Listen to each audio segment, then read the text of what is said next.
প্রিয় শিক্ষার্থীরা, কেমন আছো সবাই? আশা করি সবাই ভালো আছো। মুন্সি আজিমউদ্দিন কলেজ কর্তৃক আয়োজিত অনলাইন ক্লাসে তোমাদেরকে সবাইকে স্বাগতম। বিশেষ করে একাদশ শ্রেণীতে নতুন ভর্তিকৃত ছাত্রছাত্রীদেরকে একাদশ শ্রেণীর অনলাইন ক্লাসে স্বাগতম। আশা করি তোমরা সবাই মনোযোগ দিয়ে ক্লাসগুলো দেখবা। যারা আগে ক্লাসগুলো দেখো নাই, বিগত ক্লাসগুলো, তারা বিগত ক্লাসগুলো দেখে নিবা, তাহলে এই ক্লাসটাও তোমাদের জন্য বুঝতে সুবিধা হবে। তো আমরা গত ক্লাস পর্যন্ত শিখছিলাম হচ্ছে বিভিন্ন সংখ্যা পদ্ধতি থেকে বিভিন্ন সংখ্যা পদ্ধতিতে নেওয়ার পদ্ধতিগুলো কীভাবে নিতে হয় সেই পদ্ধতিগুলো আমরা দেখছি। তো আজকে আমরা দেখব নতুন একটা টপিকস। এই টপিকসটা বিভিন্ন সময় বোর্ড প্রশ্নে থাকে। 4 নম্বরের জন্য থাকে এখান থেকে এরকম প্রশ্ন করতে। তো আজকে আমরা আলোচনা করব হচ্ছে 1-এর পরিপূরক কি, 2-এর পরিপূরক কি, তারপর হচ্ছে যে কোনো একটা সংখ্যা থেকে আর একটা সংখ্যা বাদ দেওয়ার পদ্ধতি, বিয়োগ করার পদ্ধতি। তো আমরা চলে যাই ক্লাসে। দেখো এখানে 1-এর পরিপূরক। 1-এর পরিপূরকটা হচ্ছে, 1-এর পরিপূরকের সংখ্যাটা দেখো কি লিখছে এখানে, বাইনারি সংখ্যায় 0 এর স্থলে 1 এবং 1 এর স্থলে 0 বসিয়ে বা সংখ্যা বিটগুলোকে উল্টানোর সংখ্যাটি 1-এর পরিপূরক বলে। উল্টানোকে সংখ্যাটি 1-এর পরিপূরক বলে। অর্থাৎ যদি কোনো একটা সংখ্যা থাকে 1 0 0 1 0 0 যদি কোনো একটা সংখ্যা থাকে, তাহলে সেই সংখ্যাটা 1-এর পরিপূরক কি হবে? 0 1 1। অর্থাৎ যে সংখ্যাটা থাকবে সেটাকে পরিবর্তন করে ফেলতে হবে, তাহলে যেটা আসবে সেটা হচ্ছে 1-এর পরিপূরক। আচ্ছা, তারপরে দ্বিতীয়টা আছে কি, 2-এর পরিপূরক, 2's কমপ্লিমেন্ট, আর প্রথমটা হচ্ছে 1's কমপ্লিমেন্ট। তো 2-এর পরিপূরক হচ্ছে 1-এর পরিপূরকের করে আমরা যে রেজাল্টটা পাবো, সেই রেজাল্টের সাথে যখন আমরা আরো একটা 1 যোগ করব, সবসময় 1-এর পরিপূরক করে যে রেজাল্টটা পাবো সেই রেজাল্টের সাথে আমরা যদি 1 যোগ করি, তাহলে যে রেজাল্টটা পাবো সেটাই হচ্ছে 2-এর পরিপূরক। তাহলে তোমরা বুঝছো জিনিসটা কি বলছি? 1-এর পরিপূরকের করে আমরা যে রেজাল্টটা পাবো, কোন একটা সংখ্যাকে 1-এর পরিপূরক করে আমরা যে রেজাল্টটা পাবো, সেই রেজাল্টের সাথে 1 যোগ করলে আমরা যেই রেজাল্টটা পাবো সেটা হচ্ছে 2-এর পরিপূরক। আচ্ছা, তাহলে এখানে 2-এর পরিপূরক দেখো, দুইটা ভাগ। এখানে হচ্ছে 2-এর পরিপূরক পদ্ধতিতে যে কোনো ঋণাত্মক সংখ্যার বাইনারি মান বের করা যায়। যে কোনো ঋণাত্মক সংখ্যার বাইনারি মান বের করা যায়। আচ্ছা, তারপরে এটা একটু পরে বুঝবে, ক্লিয়ার হবে এই শর্তটা। আর 2 নম্বর হচ্ছে 1-এর পরিপূরকের সাথে 1 যোগ করলে 2-এর পরিপূরক মান পাওয়া যায়। আমরা একটু যেটা বলছি সেই জিনিসটা এখানে বলা আছে আর কি। আচ্ছা, তাহলে এই দুটো শর্ত। প্রথমটা হচ্ছে 2-এর পরিপূরক পদ্ধতিতে যে কোনো ঋণাত্মক সংখ্যার বাইনারি মান বের করা যায়, যে কোনো ঋণাত্মক সংখ্যা। আর 2 নম্বর শর্ত হচ্ছে 1-এর পরিপূরকের সাথে 1 যোগ করলে 2-এর পরিপূরক পাওয়া যায়। 1 যোগ করলে যে রেজাল্ট হয় সেটা হচ্ছে 2-এর পরিপূরক। আচ্ছা, তাহলে আমরা এখানে একটা অঙ্ক করছি, দেখো 2-এর পরিপূরক পদ্ধতিতে 25 হতে 9 বিয়োগ করো। 25 থেকে 9 বিয়োগ করতে হবে। তাহলে বড় সংখ্যাটা কত? 25, আর ছোট সংখ্যাটা হচ্ছে 9। তাহলে কি করতে হবে দেখো, 2-এর পরিপূরক পদ্ধতিতে 25 হতে 9 বিয়োগ করো। তাহলে 25 থেকে 9 বাদ দিতে হবে। তাহলে দেখো 25 এটা ডেসিমালে আছে, -9 এটা ডেসিমালে আমরা ধরে নিছি, কারণ ডেসিমালে যেহেতু 0 থেকে 9 পর্যন্ত সংখ্যা, এই 0 থেকে 9 পর্যন্ত আছে, আমরা এই জন্য এটা লিখছি এখানে। যাই হোক, তো আমরা সবার প্রথম হচ্ছে 9-এর বাইনারি সংখ্যা, 9-এর বাইনারি কত আমরা সেটা বের করবো। এখানে দেখো সবার প্রথম এই যে সংখ্যাটা লিখছি আমরা, এটা হচ্ছে 9-এর বাইনারি।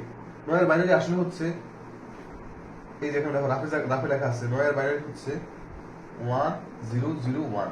এখন 100 কেন হলো 9-এর বাইনারি? আমরা তোমাদেরকে আগের ক্লাসে বলছিলাম যে আমাদের এখানে যেই যেই সংখ্যাগুলো যোগ করলে আমরা 9 পাবো সেই সংখ্যাগুলোর নিচেই হবে খালি 1, বাকি সব শূন্য। তাহলে দেখো কোন কোন সংখ্যাটা যোগ করলে 9 হবে, যেমন 8 আর 1 যোগ করলে হয় কত 9। এখানে আমরা কি লিখছি 8 এর নিচে লিখছি 1 আর হচ্ছে 1 এর নিচে লিখছি 1, বাকি সব শূন্য। এখন দেখো 9 এর বাইনারি হচ্ছে 1001, আমরা এখানে কি করছি এই যে 1001। এখন আগে অনেকগুলো শূন্য দিছি, এই শূন্যগুলো কেন দিছি এটার একটা কারণ আছে। সেই কারণটা হচ্ছে আমরা এই ধরনের অঙ্ক যদি করতে হয় তাহলে আমরা রেজিস্টার ব্যবহার করতে হবে। সেই রেজিস্টারগুলো হচ্ছে রেজিস্টার সাধারণত হয় হচ্ছে 8 বিট, নতুবা 16 বিট, নতুবা 32 বিট। এখন দেখো আমাদের এই যে এখানে যে সংখ্যাগুলো আছে সবগুলো সংখ্যা যোগ করলে আমাদের এখানে টোটাল সংখ্যা আছে 8টা। দেখো এখানে হচ্ছে এই 9 এর বাইনারি হচ্ছে 1001, এখানে 4টা সংখ্যা, আর এর আগে 4টা সংখ্যা শূন্য দেওয়া আছে, 1 2 3 4, 4টা শূন্য দেওয়া আছে। এই টোটাল 4টা, এই 4টা মিলে হচ্ছে 8টা বিট। তাহলে এটা হচ্ছে 8 বিট রেজিস্টার ব্যবহার করছি আমরা। এখন এই জিনিসটা এই যে 9 এর বাইনারি বের করলাম, এখন দেখো কোনো কিছু আগে শূন্য দেওয়া আর না দেওয়া কিন্তু একই কথা, তাই না? শূন্য দিলে সেটার রেজাল্ট কিন্তু 9 থাকবে না, 9 এর বাইনারি হবে, এটা অন্য কোনো কিছু বাইনারি হবে না। আচ্ছা, এখন এই 9 এর বাইনারিটাকে আমরা যদি 1 এর পরিপূরক করতে চাই তাহলে কি করতে হবে? এখানে যেখানে শূন্য আছে সেখানে 1 হবে, যেখানে 1 আছে সেখানে শূন্য হবে। দেখো তাহলে এখানে প্রথমে 4টা আছে কত শূন্য, এখানে আমরা কি লিখছি এখানে 4টা 1। আবার এখানে আছে 4টা শূন্য পরে আছে একটা 1, এখানে আমরা এটাকে উল্টে দিচ্ছি শূন্য। আবার তারপরটা আছে শূন্য, এটাকে দিচ্ছি উল্টে দিচ্ছি 1। এখানে আছে শূন্য, সেটাকে উল্টে দিচ্ছি 1। এখানে আছে 1, সেটাকে উল্টে হচ্ছে শূন্য। তাহলে এটা হচ্ছে কত ওয়ান্স কমপ্লিমেন্ট, মানে হচ্ছে 1 এর পরিপূরক। এই সংখ্যাটা 9 এর 1 এর পরিপূরক হচ্ছে এটা, এই সংখ্যাটা, এই বাইনারি সংখ্যাটা।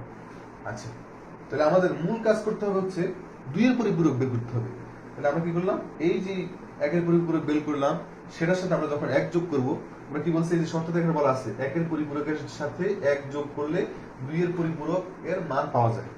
তাহলে আমরা 1 এর পরিপূরকের সাথে ওয়ান্স কমপ্লিমেন্টের সাথে আরেকটা 1 যদি যোগ করে দিই তাহলে যে রেজাল্টটা পাবো সেটা হচ্ছে 2 এর পরিপূরক। দেখো তাহলে এখানে কি করছি, যোগ করলাম কত 1। এখন 0 আর 1 যোগ করলে কত 1 হয়, 0 আর 1 যোগ করলে 0 আর 1 যোগ করলে 1। আচ্ছা, তারপর আর কোনো সংখ্যা নাই, তাহলে সংখ্যা যেগুলো আছে সেগুলো আমরা এভাবে লিখে ফেলছি এখানে, যেহেতু আর কোনো সংখ্যা নেই আমরা যোগের কোনো প্রশ্ন আসতেছে না। তাহলে এখানে 0 আর 1 যোগ করলে 1, তারপর 1 আর 1 1 আর 1 0 0 1 আর 1 1 আর 1 1 আর 1 1 আর 1 লিখে ফেলছি, শেষ। তাহলে এটা হচ্ছে আমাদের 9 এর 2 এর পরিপূরক, টুস কমপ্লিমেন্ট। এটা হচ্ছে 9 এর টুস কমপ্লিমেন্ট। এখন আমরা এই সেম একইভাবে 25 এরও টুস কমপ্লিমেন্ট বের করতে হবে। তাহলে 25 এর টুস কমপ্লিমেন্ট বের করতে হলে প্রথমে হচ্ছে আমরা 25 এর বাইনারিটা জানতে হবে, বাইনারি কত, তারপরে সেই বাইনারির সাথে বাইনারিটাকে আমরা ওয়ান্স কমপ্লিমেন্ট করতে হবে, মানে বাইনারির সংখ্যাটাকে আমরা উল্টাতে হবে, উল্টানোর পরে সেটার সাথে আমরা 1 যোগ করতে হবে, 1 যোগ করলে আমরা 2 এর পরিপূরক পেয়ে যাবো, মানে 25 এর 2 এর পরিপূরক। দেখো একইভাবে আমরা করছি, প্রথমে আমরা লিখছি 25 এর বাইনারি। তাহলে 25 এর বাইনারি কত, এই দেখো এখানে লেখা আছে 25 এর বাইনারি 1 1 0 0 1। তাহলে এই যে 1 1 0, এই যে 1 1 0 0 1, ঠিক আছে? তাহলে আমরা যদি এটা 8 বিট রেজিস্টার, আমরা কি করছি আগে 3টা শূন্য ধরে নিয়েছি। আচ্ছা, তাহলে এখন দেখো এটার একের পরিপূরক, এটার আচ্ছা হ্যাঁ, এটা হচ্ছে হ্যাঁ। এখন দেখো এখানে আসলে এটা হচ্ছে 25 এর বাইনারি। তো আমরা 25 এর বাইনারি থেকে সরাসরি আমরা এই বড় সংখ্যা থেকে আমরা কি করতেছি, বড় সংখ্যা থেকে ছোট সংখ্যাটা বাদ দিব, তাই না? তাহলে আমরা জানি যে বড় সংখ্যাটা হচ্ছে 25, ছোট সংখ্যাটা হচ্ছে 9। এই কারণে সবসময় যেটা ছোট সংখ্যা থাকবে সেটা 2 এর পরিপূরক বের করলে হবে, আর 25 এর 2 এর পরিপূরক বের করতে হবে না, ঠিক আছে? তাহলে আমরা কি করছি, 9 এর 2 এর পরিপূরক যেহেতু আমাদের বের করা আছে, আমরা এই কারণে কি করছি, প্রথমে আছে কত বড় সংখ্যাটা কত 25, তাহলে 25 এর এখানে বাইনারি সংখ্যাটা লিখছি, লেখার পরে এখন 9 এর 2 এর পরিপূরক কত বেরিয়েছে আমাদের, এই যে এটা বেরিয়েছে। এখন আমরা এই সংখ্যাটা এখানে লিখে ফেলবো। দেখো এখানে এটা যে এখানে যেটা আছে সেই সরাসরি আমরা এই সংখ্যাটাই, মানে এই সংখ্যাটা আমরা এখানে লিখে ফেলছি। দেখো 1 1 1 1 0 1 1 1, হ্যাঁ লিখে ফেলছি। লিখে ফেলার পরে এখন এই দুইটা সংখ্যা যখন আমরা যোগ করব, যোগ করলে আমরা যে রেজাল্টটা পাবো সেটা হচ্ছে আমাদের 25 থেকে 9 বিয়োগ করলে যে রেজাল্ট হবে সেটাই। আচ্ছা দেখো, এখানে আমাদের 25 থেকে 9 বিয়োগ করে আমরা দুইটা সংখ্যা লিখছি, লেখার পরে এখন আমরা দেখো দুইটা সংখ্যা যোগ করি। 1 আর 1 যোগ করলে কি হয় 10। এখন 10 1 আর যোগ করলে 10 কিভাবে হয় সেটা তোমাদের মনে প্রশ্ন আসতে পারে, কারণ যেহেতু তোমরা যোগটা দেখো নাই। 1 আর যোগ করলে কিভাবে 10 হয়, আচ্ছা, এমনি আমরা সাধারণত যদি একে একে যোগ করি তাহলে একে একে যোগ করলে কত, 2 হয় না? আচ্ছা, তো 2 এর বাইনারি কত? 2 এর বাইনারি হচ্ছে, দেখো এখানে দেখো, আমরা যদি ধরে নেই এই যে এটা হচ্ছে 2, তাহলে আমরা যদি ধরে নিই এখানে দুইটা সংখ্যাই আছে 2 আর 1, তাহলে 2 এর বাইনারি যদি 2 এর বাইনারি হচ্ছে 1 আর এটা হবে কত, 0 সমান সমান কত, 2। এটা হচ্ছে 2 এর বাইনারি, ঠিক আছে? তাহলে এখন দেখো, তাহলে 1 আর 1 যোগ করলে কত, 2, একে একে যোগ করলে 2 হয়, 2 এর বাইনারি হচ্ছে 1 0। তাহলে আমাদের সেম এটার ক্ষেত্রে একই অবস্থা হবে, 1 আর 1 যোগ করলে হচ্ছে 1 0। তো 1 0, ওই যে এখানে যে 1 0 হয়েছে, এই 1 0 0টা বসবে এখানে, আর যে 1টা আছে সেটা আমাদের হাতে থাকবে, মনে মনে আমরা সেটা ধরে নিতে হবে। তাহলে আমাদের হাতে আছে কত, 1, আবার সেই 1 আর এই 1 যোগ করলে কত হয়, আবার 1 0 হয়, তাই না? 1 0 0 লিখছি এখানে, আবার হাতে আছে 1, সেই 1 এর সাথে এই 1 যোগ করছি, যোগ করার পর আবার দেখতেছি 1 0 হয়, এখানে সেই 0টা লিখছি, তারপরে আবার আছে দেখো হাতে আছে কত, 1, এখন এখানে হচ্ছে 1, এখানে আছে 1, তাহলে 1 1 যোগ করলে কত, আবার 1 0, সেই 0টা লিখছি এখানে। এখন দেখো আবার এখন হাতে আছে কত, 1, এখানেও আছে 1, এখানেও আছে 1, তাহলে 3টা 1 হয়ে গেছে না? তাহলে 3টা 1 সমান কত, আমাদের এই যে সাধারণত 3টা 1 সমান হচ্ছে 3, 1 যোগ 1 যোগ 1 সমান কত, 3 হয় না? 3 হয়। এখন 3 এর বাইনারি কত, 3 এর বাইনারি যদি বের করতে, দিলে দেখো 2 আর 1 যোগ করলে কত, 3 না? তাহলে 1 1, 3 এর বাইনারি হচ্ছে 1 1। এখন তাহলে আমরা কি করবো দেখো, তাহলে আমাদের এখানে 3টা 1 যোগ করলে যদি 1 1 হয়, তাহলে আমরা সেই 3টা 1 এর একটা 1 এখানে বসাইলাম, আরেকটা 1 আমাদের হাতে আছে, মনে মনে আছে, হাতে আছে, সেই হাতের একটা আর এই একটা যোগ করলে কত হয়, 1 0, 1 1 0, 0টা বসালাম এখানে, আরেকটা 1 আমাদের হাত মনে মনে আছে, সেই 1 এর যোগ করলে কত, 1 0, আবারও একটা 1 থেকে যায়, সেই 1 আর আমাদের হাতের 1 যোগ করলে হয় কত, 1 0, যেহেতু আমাদের পরবর্তী কোনো সংখ্যা নাই, এই কারণে আমরা 1 0টা সরাসরি লিখে ফেলছি এখানে।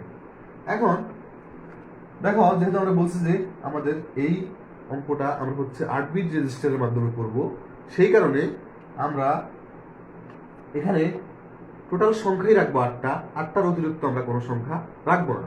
এখন সেই সংখ্যাটা আমরা কিভাবে হিসাব করব, সেটা হচ্ছে আমাদের ডান পাশ থেকে বাম পাশের দিকে আমরা যাবো। দেখো এখানে আছে একটা সংখ্যা, দুইটা সংখ্যা, তিনটা সংখ্যা, চারটা সংখ্যা, পাঁচটা সংখ্যা, ছয়টা সংখ্যা, সাতটা সংখ্যা, আটটা সংখ্যা, 8টা সংখ্যা আছে। এই 8টা সংখ্যার অতিরিক্ত এটা হচ্ছে 9 নম্বর সংখ্যাটা। তাহলে আমরা কি করবো, অতিরিক্ত সংখ্যাটা, বাম পাশে যে অতিরিক্ত সংখ্যাটা থাকবে ওভারফ্লো বিট, সেটাকে বলা হচ্ছে ওভারফ্লো বিট, আমরা সেই সংখ্যাটাকে বাদ দিয়ে দিব। সেই সংখ্যাটাকে বাদ দিয়ে আমরা এই হিসাবটা করবো। হিসাবটা করলে এটার যে রেজাল্টটা আসবে সেটাই হচ্ছে আমাদের 25 থেকে 9 বাদ দিলে যে সংখ্যাটা হয় সেটা। আচ্ছা দেখো, তাহলে এখানে আমরা যদি বাদ দিয়ে দিই, তাহলে এখানে আমাদের এই সংখ্যা, বাইনারি সংখ্যাটা আসতেছে কত, 0 0 0 1 0 0 0 0, এই সংখ্যাটা আসতেছে। এখন দেখো কোনো একটা সংখ্যার আগে যদি 0 থাকে, তাহলে সেই 0গুলো বসাইলেও যে না বসাইলেও একই কথা। তাহলে আমাদের এখানে মেইন জিনিসটা আসতেছে আমাদের হচ্ছে এই 1 0 0 0 0। এখন 1 0 0 0 0 এটা কত বাইনারি, দেখো এখানে যদি আমরা আসি 1 0 0 0 0, তাহলে এটা হচ্ছে 16 এর বাইনারি। দেখো 1, বাকি সবগুলো যদি শূন্য হয়, একটা শূন্য, দুইটা শূন্য, তিনটা শূন্য, চারটা শূন্য, যদি এটা হয় তাহলে দেখো এটা মিলে কিনা, 1 0 0 0 0 1 0 0 0 0 সমান কত আসতেছে, তাহলে এটা কত বাইনারি, 16 বাইনারি না, 16 নিচে এক হচ্ছে, বাকি সব শূন্য, তাহলে হচ্ছে 16 বাইনারি। এখন দেখো আমাদের 25 থেকে যদি আমরা 9 বাদ দেই তাহলে কত দাঁড়ায়, দেখো 16 হয় কিনা, 16 হয়। তাহলে 25 থেকে 9 বাদ দিলে হয় 16, আর এটা হচ্ছে সেই 16 এর বাইনারি। তাহলে এখন আশা করি তোমরা এরকম ধরনের যদি কোনো অঙ্ক আসে তাহলে তোমরা এটা ইজিলি করতে পারবা। সেটা করার জন্য তোমাদের হচ্ছে মনে রাখতে হবে কিছু জিনিস, সেটা হচ্ছে আমাদেরকে যেই সংখ্যাটা ছোট থাকবে সেই সংখ্যাটা 2 এর পরিপূরক বের করতে হবে। বের করার পরে সেই সংখ্যাটা 2 এর পরিপূরক বের করতে হবে। বের করার পরে বড় যে সংখ্যাটা আছে সেই সংখ্যাটা বাইনারিটা লিখে ফেলবা। লিখে ফেলার পরে যে সংখ্যাটা ছোট সংখ্যাটা 2 এর পরিপূরক বের করলা, সেই সংখ্যাটা পরে লিখবা, লিখে দুইটা সংখ্যা একসাথে যোগ করবা, যোগ করলে যে রেজাল্টটা আসে সেখানে অতিরিক্ত বিটটা বাদ দিয়ে বাকি সংখ্যাটা হচ্ছে তোমাদের 2 এর মানে এই বিয়োগফল। তাইলে এটা এখন তোমরা খুব ইজিলি করতে পারবা। আর তোমরা হ্যাঁ এগুলো একটু, তাহলে এখন দেখো এটা হচ্ছে, দেখো মূল প্রশ্নটা বলছে, কিন্তু মূল প্রশ্নটা কি বলছে, 25 থেকে 9 বিয়োগ করতে হবে। আমরা কি করছি, এটা করছি কিন্তু যোগ, তাই না, যোগ করছি, যোগ করে আমরা কি করছি, রেজাল্ট পাইছি, এটা কিন্তু আসলে বিয়োগফল পেয়েছি আমরা। তাহলে এটা একটা টেকনিক। এটা হচ্ছে 2 এর পরিপূরক ব্যবহার করে আমরা করব বিয়োগ, কিন্তু আমরা রেজাল্ট আসবে বিয়োগ, কিন্তু আমরা করবো হচ্ছে যোগ। তাহলে এটা কি করবে, এটা যে কোনো কেউ তাহলে তোমরা বুঝতে সুবিধা হচ্ছে এই জিনিসটা। আর যদি বিয়োগ হতো তাহলে তোমাদের জন্য একটু কমপ্লেক্স হইতো, বুঝতে ঠিকই কিন্তু তোমাদের একটু বিস্তারিত অনেক কিছু বোঝানো লাগতো। যাই হোক, তোমরা এই জিনিসটি শিখবে, এই জিনিসটা সহজ আছে। আচ্ছা, তারপরে এখন দেখো, আমরা এখানে ছোট্ট একটা যোগ দেখাইছি তোমাদেরকে। এখানে এই যোগটাই, এই দুটো সংখ্যা যোগ করলে কত হয় দেখো। এখানে আমরা একটা সংখ্যা লিখছি 11001, আরেকটা সংখ্যা লিখছি 1001, দুইটা সংখ্যা লিখছি আমরা। এখন দুইটা সংখ্যাকে কিভাবে যোগ করবো? 1 আর 1 যোগ করলে কত? 10। 10 দুটো বসেছি এখানে, হাতে আছে কত? 1। সেই 1 আর এখানে দুইটা শূন্য যোগ করলে কত? 1 বসেছি এখানে। আর 0 যোগ করলে কত? 0। 1 আর যোগ করলে কত? 10 বসছে, হাতে আছে 1। সেই 1 আর এই 1 এ যোগ করলে হচ্ছে 10, এই 10 লিখছি আমরা এখানে। তাহলে এখন দেখো, এই যে 11001 এটা কতের বাইনারি? আমরা এটা কিভাবে বের করবো? 11001 এটা কত বাইনারি? দেখো, এই যে আমরা এর আগে আমরা যে রাফটা করছি, সেই রাফের ভিতরে দেখো 11001 এটা হচ্ছে কত? 25 এর বাইনারি। 25 আর 9 এর যোগ করছি আমরা, 9 এর বাইনারি কত? 1001। তাহলে এই দুটো জিনিস যোগ করছি, যোগ করলে কত হয়? 34। এখন দেখো এটা 34 এর বাইনারি হয়েছে কিনা, এই দেখো। তাহলে কত যোগ করলে 34 হবে? এখানে আমাদের আগে হচ্ছে আমরা লিখছি 16 পর্যন্ত লিখছি, এখন আমরা হচ্ছে 32 পর্যন্ত লিখছি। কারণ হচ্ছে 16 আর 8 এই চারটা সংখ্যা, 1 2 3 এই পাঁচটা সংখ্যা যোগ করলে আমাদের 32 হয় না, হয় কত? 31। তাহলে আমাদের লাগবে কত? 34। আমাদের যেহেতু রেজাল্টটা 34, তাহলে আমাদের এটা হচ্ছে আর একটা ঘর বাড়াইতে হবে। আমরা বাড়াইছি কত? 32 বাড়াইছি। এখন 32 আর 2 যোগ করলে কত হয়? 34 হয় না? তাহলে 32 এর নিচে হবে 1, বাকি সব শূন্য, আর 2 এর নিচে হবে 1, 1 এর নিচে শূন্য। তাহলে 32 আর 2 কত? 34। এখন দেখো এটার সাথে এটা মিলে কিনা দেখো, 1000110 বুঝে গেছে না? তাহলে এটা হচ্ছে তোমাদের সহজ একটা টেকনিক। তাহলে তোমরা এভাবে করে যে কোনো একটা সংখ্যা যোগ করতে পারবা। এখন যদি 3 সংখ্যার জন্য দেয় তাও একই রকম পদ্ধতি হবে, 2 সংখ্যার জন্য দিলে তাও একই পদ্ধতি হবে। তাহলে আশা করি তোমরা আজকের ক্লাসটা বুঝতে পারছো। আমাদের আজকেই তৃতীয় অধ্যায়ে প্রথম পার্টটা আমাদের মোটামুটি এই পর্যন্তই। আমরা পরবর্তী ক্লাসে তৃতীয় অধ্যায়ের সেকেন্ড পার্ট, দ্বিতীয় পার্টটা নিয়ে আলোচনা করব। সেখানে হচ্ছে লজিক গেট সম্পর্কে আমরা আলোচনা করব এবং বিভিন্ন সরল করার চেষ্টা করব। তো ধন্যবাদ সবাইকে। সবাই আশা করি ক্লাস মনোযোগ দিয়ে দেখবা, এবং কমেন্ট বক্সে তোমাদের এটা ছবি দেওয়া থাকবে, সেখান থেকে তোমরা এখানে যদি অস্পষ্ট থাকে তোমরা ওখান থেকে স্পষ্টভাবে বুঝে নিতে পারবা, দেখে দিবা। ঠিক আছে, ধন্যবাদ সবাইকে, ভালো থাকো।